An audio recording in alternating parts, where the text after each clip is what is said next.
Welcome, and thank you so much for joining us today. We are so excited to introduce another amazing tour to you.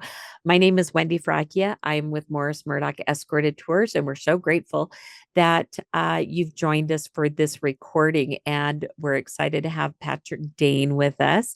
We are going to be talking about the missionary travels of Paul and John the Beloved, as well as sites in the Bible that you can only see in Turkey and Greece and Italy. It's just such an amazing tour that we love. So it's just one of these that you just imagine yourselves walking the same ancient paths where these great apostles got to spread the message of the gospel. It's just so much more than history. It's a breathtaking experience and faith and beauty and an adventure. And so I won't say anything more because I know that Patrick has so much to share with you on this. So again, Patrick Degn, thank you for being with us. I'm so grateful that you had a few minutes to record and talk about this tour with us. So now, I'm going to let you do a little introduction of yourself, if you don't mind, maybe a little bit of your background. And you've done so many tours for us in the past to Israel and other faith destinations of faith, I'll say. Why don't you maybe share what you enjoy most about teaching on site? I would love to know. Oh yeah, and thank you very much, Wendy. Morris Murdock is, and I've loved my time with Morris Murdock. It's just everything has been a delight, truly a delight. Our time over Ambergal as well, it was amazing, truly amazing. Oh, yeah, I Europe. That was so great. That was so fun running into you at I, dinner. Over, I know were we having schnitzel? I don't even remember. dinner in the deepest, wonderful bowels of Germany somewhere. I don't even remember where it was. It was at over Ambergal or Fusen or wherever that was. It was amazing. Absolutely loved it. It was so fun. But yeah, I love the reason I love the tour so much, and so many times we've done Israel that there's something where you can actually get your hands in the soil, the sights, and the salty tang of the air. They can taste it and things, and there's something about experiencing these things with every faculty of your being. So not just to read it on a page. And so on this particular tour, on this one, this has been just up in my head for decades, decades. Um, because when you start drawing connections and looking at sites, and it makes these indelible impressions, not only upon your understanding of things, but conceptualizing them, and not to make it academic, but when you're forming these friendships with people. So it's always fun at the very beginning of a tour when you meet people in the airport or something, and hey, how you doing? It's just kind of the name, that kind of stuff. But by the end of these tours, it's just your pals, your best friends. You've You've wept together. experienced something It's together. it's truly it really is a communal thing in both the verb sense, but also the sacramental sense of what you're experiencing. And that's what I love these sorts of things. Some people say, well, you don't have to go to Israel, or you don't have to go to Ephesus to to know what it's like to know the Lord, and that's true. At No. the same time, I view it like this though, where you learn the gospel of Jesus Christ, and it forms a picture, black and white lines of seeing the picture. But then it's things like this that tend to color it in, that bring nuance and texture and subtleties, that it's not just black and white lines anymore. It's just this, and the more you can immerse yourself in it, the more like a Rembrandt it becomes, or a Picasso, and it's just absolutely beautiful. It becomes a part of you, and it's something I think all the tours and just like what you were mentioning, it's people have these amazing experiences when they're there for sure, and their knowledge and faith and just their connection really grows. But I think that some of the most significant growth comes once you're coming home and you are rereading the scriptures, or you're able to tell people about these places and you realize how much it has become part of you. Exactly. And it truly is We're part of lucky, you, aren't we? part of you. Yeah, truly, truly, truly.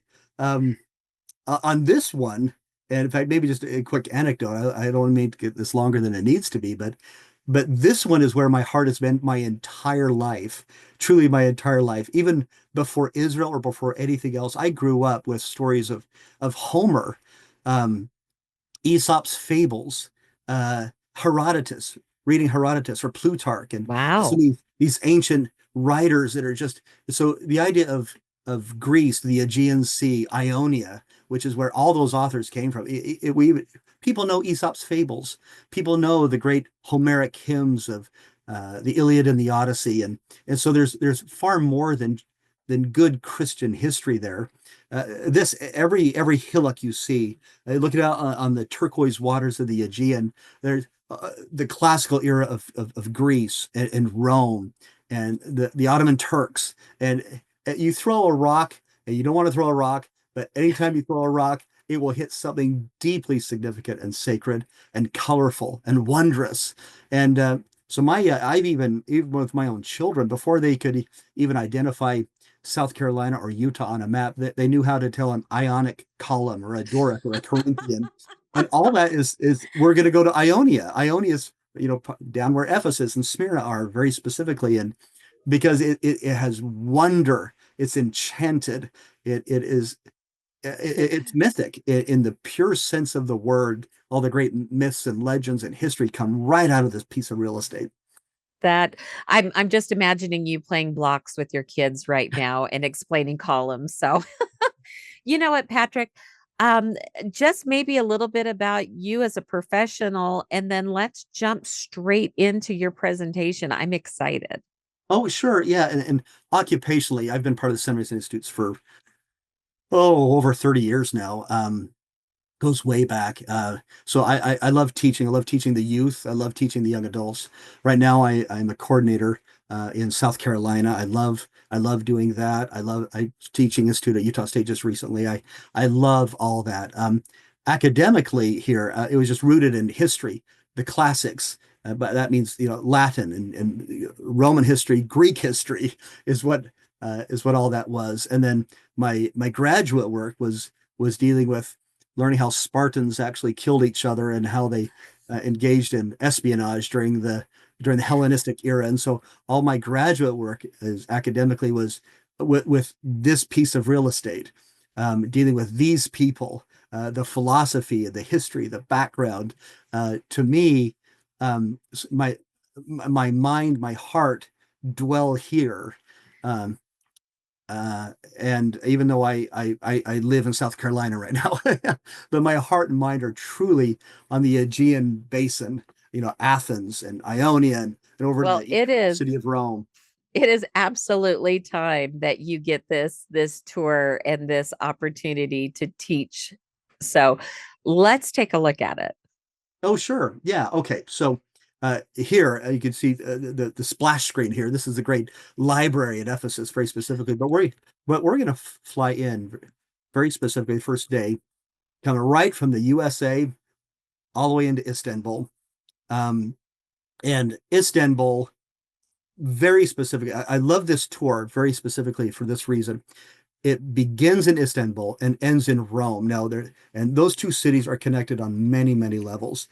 Is that formerly Constantinople, formerly Byzantium, and but more importantly than that, the eternal city of Rome dwells on seven mountains. So does Istanbul on seven mountains, and it's not just topography; it's the image and the myth of what the seven mountain city represents. It's where all dreams come to fruition, all things are completed. It's where the gods themselves work their wonders in these places. And Istanbul is one of those cities, and Rome is the other city. The other city on the map that has that wonderful distinction of being on seven mountains is Jerusalem, actually. And so we're beginning in Istanbul. And as we fly into that wonderful Istanbul, you can see on this map very specifically going into the Black Sea, but underneath, just south of the Bay of Marmara, right there, down in the Hellespont here. You see where there's that? Let me see if I can. Mhm. That's the Hellespont or the Dardanelles. That part is just rooted in Greek history. Troy is right down there, the ancient city of Troy, very specifically, the Hellespont, where Xerxes whipped the water into submission. So Istanbul sits on the border of Europe and Asia. It's the gateway of Europe and Asia. Let me show you some of this right here. There's your map flying into Istanbul. But I mean, we're going to have some time with Hagia Sophia, uh, beautiful Hagia Sophia, 1,000 years old. It used to be a Christian church. The Blue Mosque also that sits facing right against Hagia Sophia. So you have the blending of this early Christian church, now now a mosque actually as of 2020, and then with the Blue Mosque also facing each other very specifically. It's just a beautiful the spices of the market, weaving among the town, and hearing the sizzling of the meats and stuff. This Istanbul is a place where when you close your eyes, the smells, the sounds, it's the world itself is coming together in this one piece. All It's your senses are just being triggered. amazing, truly amazing. Um, we're going to look at not only the spice market very specifically, but the basilica, the cisterns there. It's rooted not only in the Ottoman Turks. The Ottoman Turks is what transformed this into what it is today, but the early Byzantine Christians going all the way back to Rome itself, founded by the Greeks. So this is where, I mean, again, it is just layer upon layer upon layer of not just history, brute history, but cultural layers of different people, different worldview perspectives. So this is truly where the world, quite literally, Europe and Asia, are coming together. And we're starting right there. I mean, to me, it's just just go ahead and start with a bang, right? yeah, yeah. I mean, there's a Blue Mosque, so you can see what the Blue Mosque is. I mean, the minarets right there. And all of these, it's the beautiful mosque that's surrounded by four minarets. The four quarters of the world, where the world itself is coming together. The sheen that comes off of these things, the interior of these places is just absolutely stunning, breathtaking. Well, I'm so glad that you have some pictures of the interior because some of the people will ask us if are we allowed to go into the Blue Mosque since we're not Muslim, and it's like no, they invite you to come in and they want you to see and experience this beautiful building, and they're so kind and welcoming to Christians as well. And I think that's one really big misconception a lot of people have about Turkey and the Muslim countries is they are not welcoming to Christians, or people of other faiths. And so I love that you're showing this beautiful picture on the inside of the mosque and just some of the sights and experiences that people will get to have. Um, uh, Amen to that, Wendy. Amen. When I see this sort of thing, and this is something that we'll experience both in Athens and Corinth and Ephesus and just everywhere we go. If you just look at that, and as Americans, we're so used to being taught information, but we're dealing with cultures, whether it's Islamic worldview cultures, the Ottoman Turks, or earlier with the Byzantine Christians, or before that, the Roman or the Greeks, even before them, that they put a high premium upon beauty. And it's not just beauty as aesthetics, but that you can be taught through the apprehension of beauty itself, where the imagination is a truth-bearing faculty, even not just your reason. The Greeks are so with the Greeks are the ones that really just did this in spades, where you can meld reason and imagination together, that both can be truth-bearing faculties. And inside the Blue Mosque here, you can see that just to sit and just experience it and Absorb, yeah. absorb. Um, and that's obviously Istanbul at nighttime. Just uh, the the bridge systems connecting Europe and Asia to sit And in that. that's the Bosporus, right? Yes, and so the Bosporus is what connects to the Black Sea. Uh, Outside, where it descends through the Sea of Marmara down to the Hellespont, or the Dardanelles is what they call it today. Hellespont is the Greek name for it, but so it's this storied land that, in fact, that's where um, Odysseus dealing with the sirens through the Hellespont, very specifically. And so you've got stories upon legends, upon myths, upon, so the Black Sea was originally colonized by the Greeks. And so it's just layered with Greek history, architecture, as well as Islamic and Roman and Christian. It's just layers of all these things everywhere. It smells as well. Smells. It's amazing. Yeah, no. And your tour does a boat ride out on the Bosporus as well, so they get to experience what that whole coastline looks like. I've had this strange dream to be able to swim from Europe to Asia at one point in my life. And I'm And not going to jump out there of it the boat. is. The Not going to shortest jump out of the path. boat. But yeah, I wanted to do it at the Hellespont where others have done it. But but who knows? It's just stunning though. Beautiful city. Um, we're also going to head south, fly down to the modern city of Izmir, down to the south, very specifically. This is actually the first level of Smyrna. Smyrna is in the Bible, comes up in the book of Revelation, John's. I'd love to get some of your perspectives on this as well. But this is Smyrna to me from the classical Greek world. This is King Croesus of Lydia, very specifically the wealthiest man, gold and more gold. It was the crossroads of the Greek speaking world, and Persia made an incredible epicenter for everything, Smyrna. Then you get to the New Testament. In fact, Smyrna is, in fact, the name Smyrna originates from the word myrrh. And so, and everything that goes associated with myrrh, that wonderful spice of embalming the dead, as well as for perfumes and things. And so this comes up in the book of Revelation. It's one of the 7 churches in the book of Revelation. It's just a crossroads for early Christianity, the early Greeks, the early Romans again. This is the Agora, the marketplace, the meeting place right here. That's an interesting, you'll see things like this. If you were to just ask people, is that Jewish? Is that Christian? Is what is that? That's actually Islamic, is what that is. But you'll notice that that symbol, most people call it the Star of David, That's it, right. is associated with a lot of Judaism today. But again, that symbol demonstrates what Izmir and what Smyrna is about, this cross-cultural of symbols and beauty, adopting certain symbols, and what is the meaning behind these things. And so that's the sort of thing that we're going to look at here as we're walking around and seeing these the carvings, the bas relief carvings, and the capitals, and just sit and take it in as we talk about New Testament things, ideas.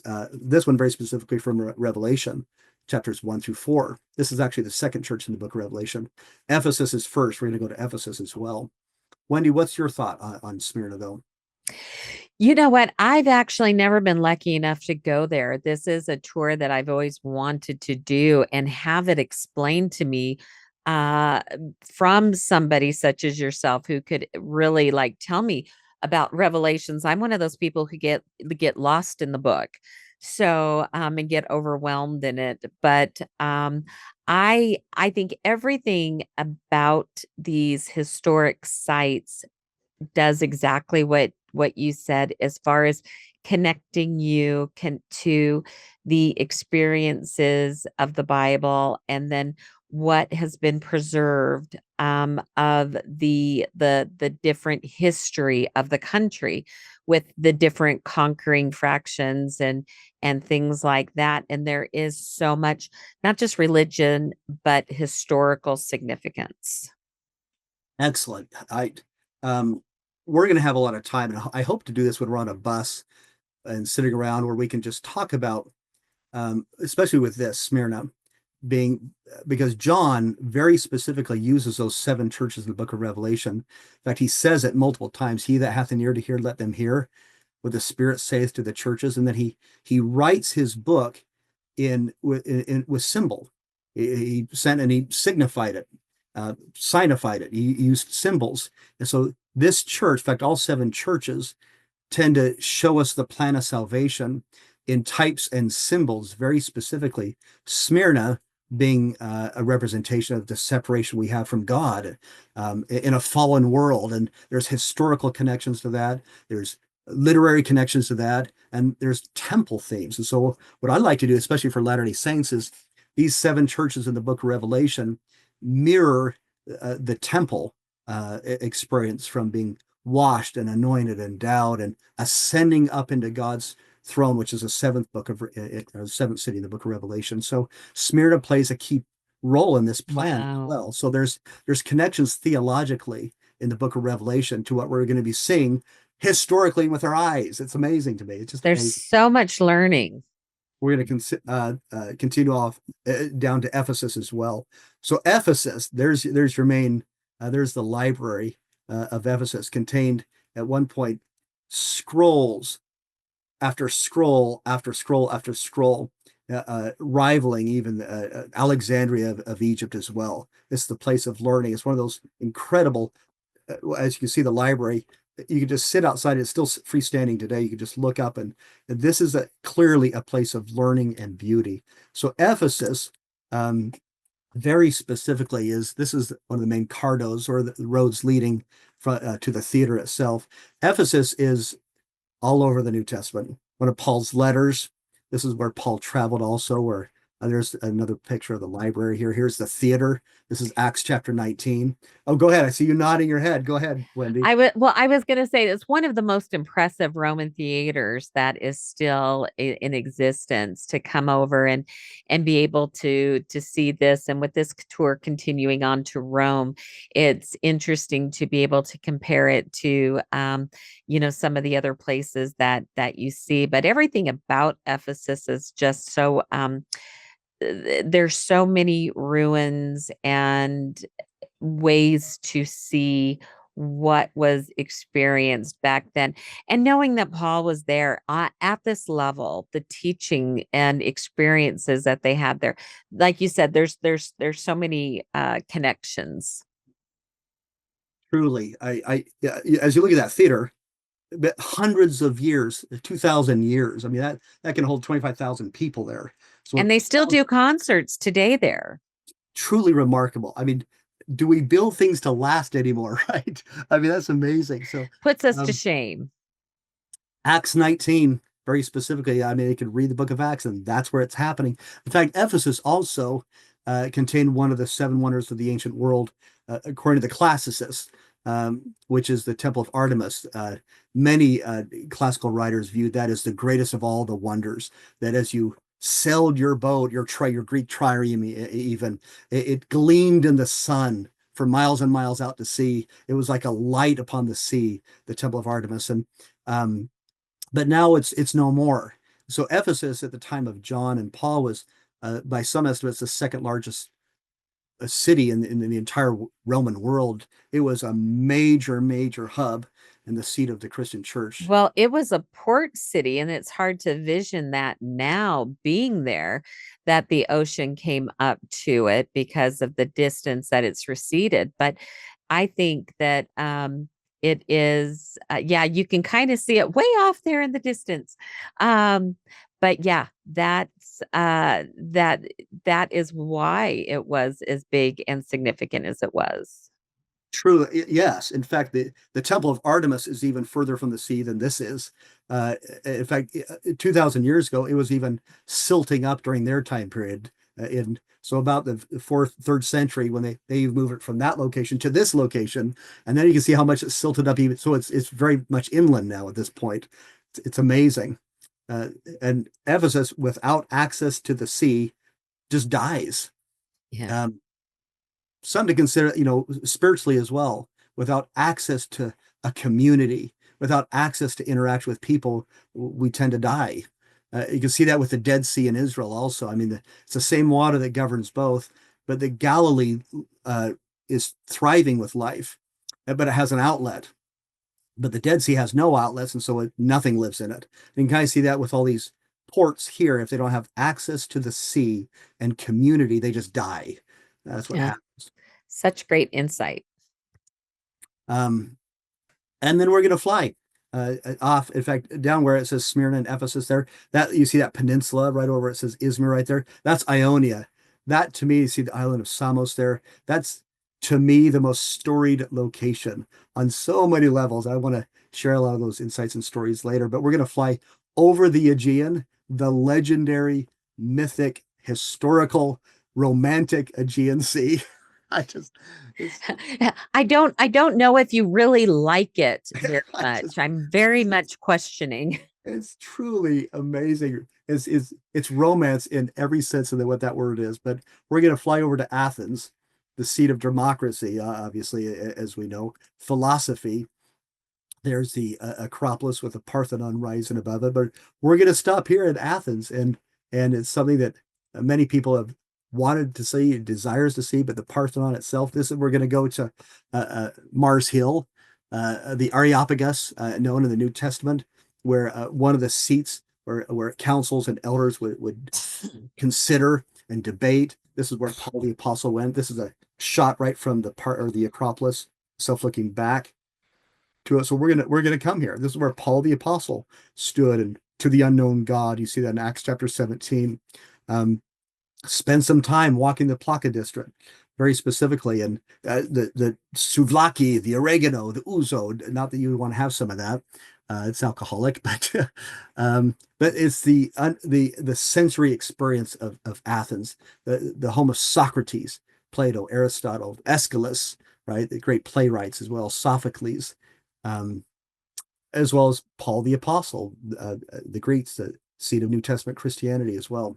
So you'll see a lot of hills, a lot of markets, lots of ruins, and many people say, "Well, I see lots of hills, old ruins, and pieces of marble laying around, and what's the big deal?" It's the story.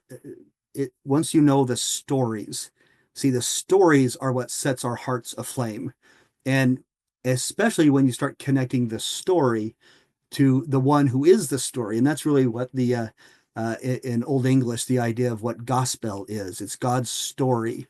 And so it's once we connect things with the stories themselves, then they become sacramental.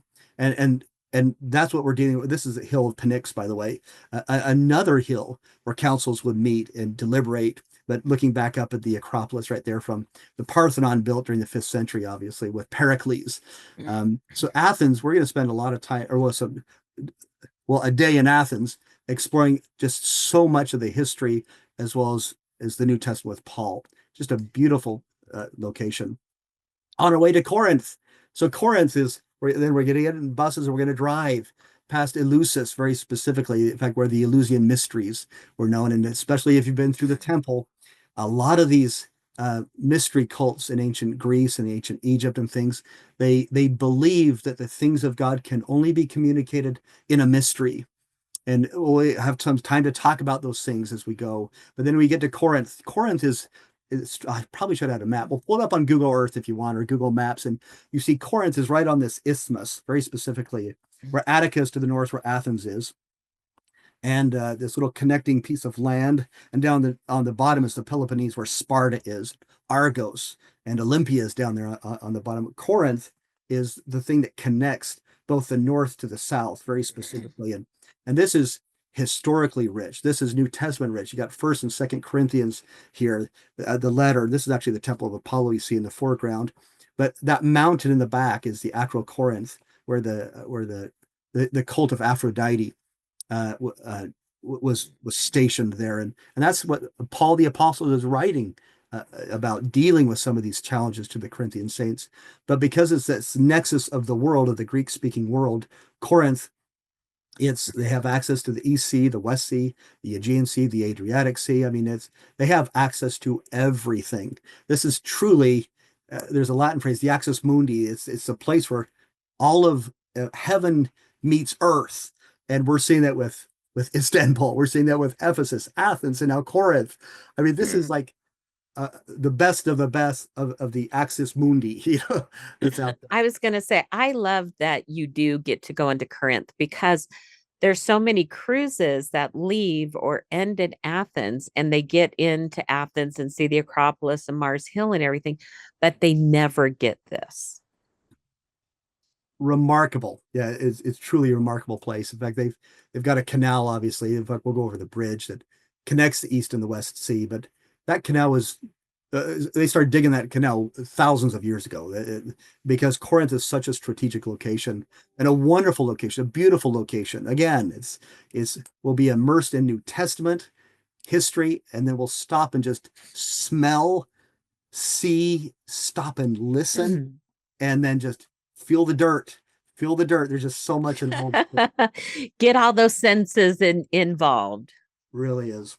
Um, then, of course, we're going to conclude our journey in the eternal city of Rome itself, and Rome, it really is the eternal city, very specifically. I mean, this is the Forum of Rome. It's all the classical sites of Rome.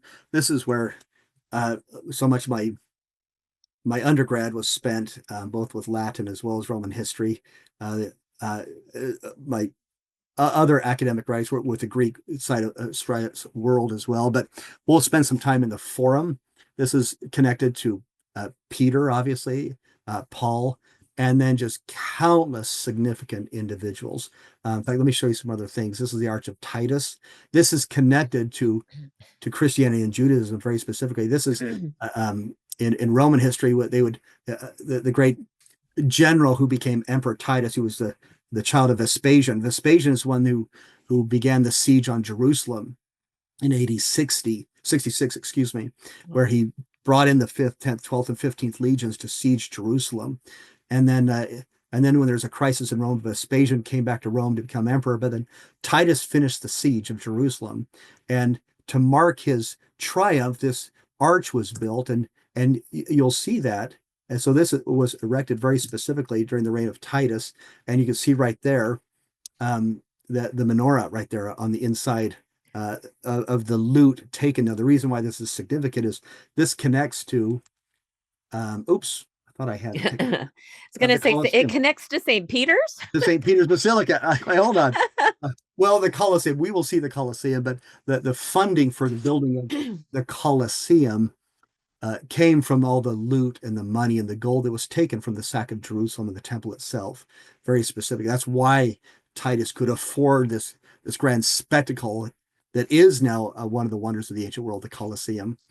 In fact, it's spelled Colosseum, Colo, very specifically because it was built near the site of the Colossus, even. I didn't know that.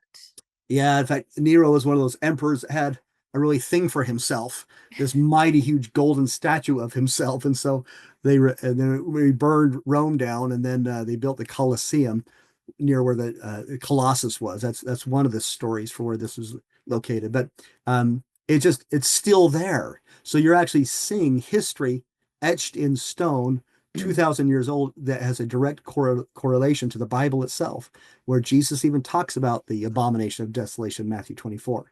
So, I mean, there's connections drawn. Here's the Tiber River with the St. Peter's Basilica rising in the distance. We'll go to the Vatican. And to me, I'm very partial to a lot of Catholic art and Catholic architecture. Michelangelo's Pieta, very specific.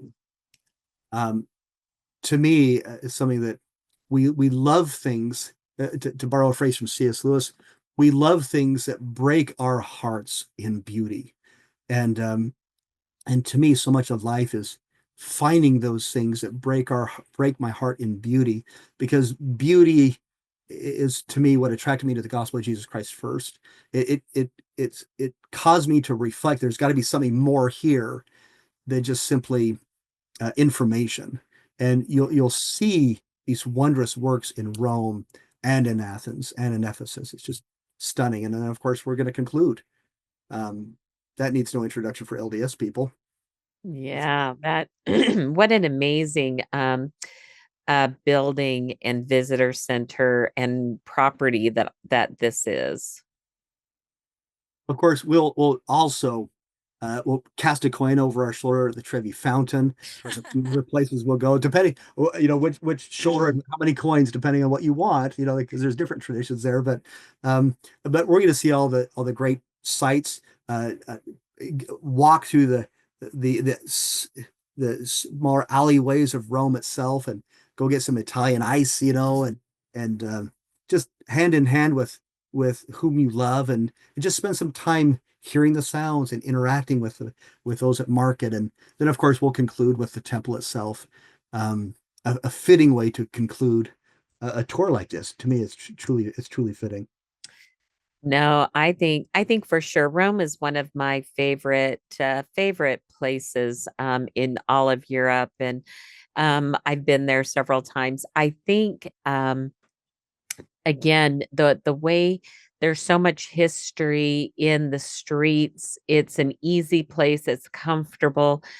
The understanding that you get when you are with a group and a guide such as yourself, I think just enhances what that experience is. I always tell people the first time I went to Rome, it was just my husband and I at the end of a cruise. And we saw so much and we experienced so much, and it was still a fabulous experience.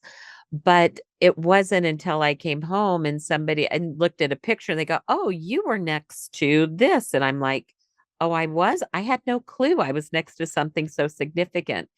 It's having somebody to be able to explain the the things that you're looking at, like you were saying, throw a rock, throw a, you can look down and still see, pottery in different places as you walk through the forum area. So easy to picture the gladiators when you're, there by the Colosseum. um it really is, and I think it truly, if you're on a spiritual journey, this is such a fitting way to end, like what you were saying, Patrick. One thing also about Rome I was just going to mention is, since this tour is happening in 2025, it's the Jubilee year in Rome. And so you will still get to see, as a witness, the Catholic faith celebrating something they do only every 25 years.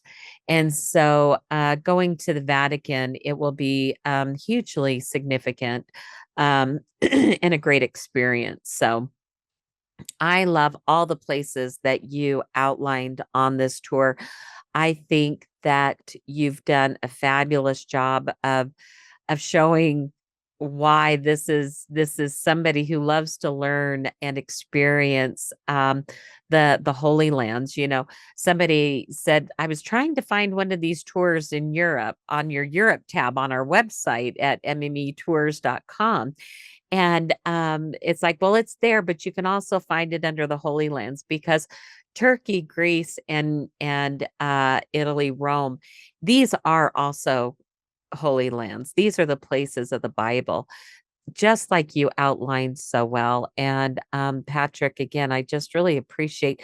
Now, the one thing, I'm just sorry, I just had a thought. We didn't really get to talk about the special pre-tour that you have in Turkey, being able to go to Cappadocia.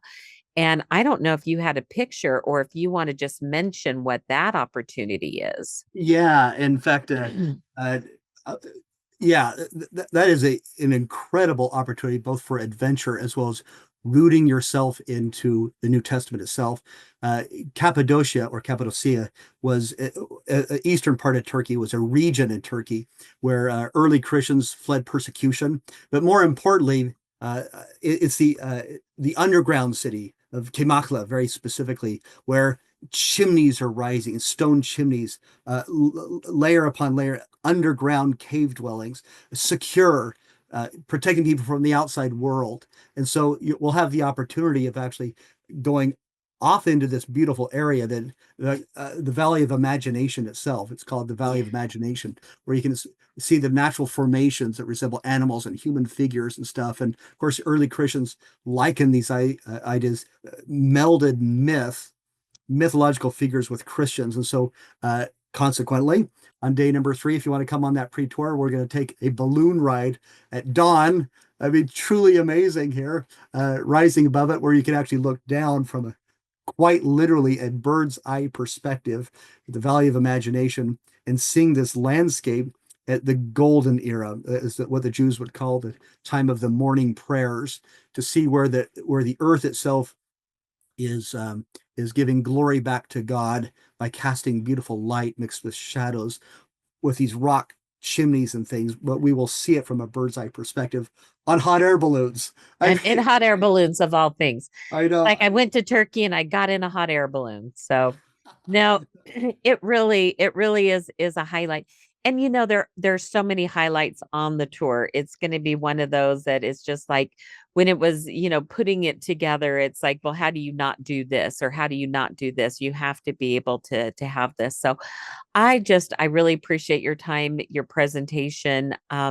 I think this is such a fabulous tour. I'm excited for those who are going to get to go with you and experience this. And so, if you have any more questions, if you want to read this tour in detail, just go to our website, which is MME Tours, tours with an S, .com. And you'll be able to find this tour either under our Europe or Holy Lands tab. It's this November. I also liked, if you want to scroll back to the to your picture of St. Peter's Basilica. This is one of my favorite photos of the Basilica from one of the bridges as you come out of the old city of Rome. But you can see the fall colors right there on the vine in front of you. And this tour is in November. A lot of people ask about what the weather's going to be like in November in Rome.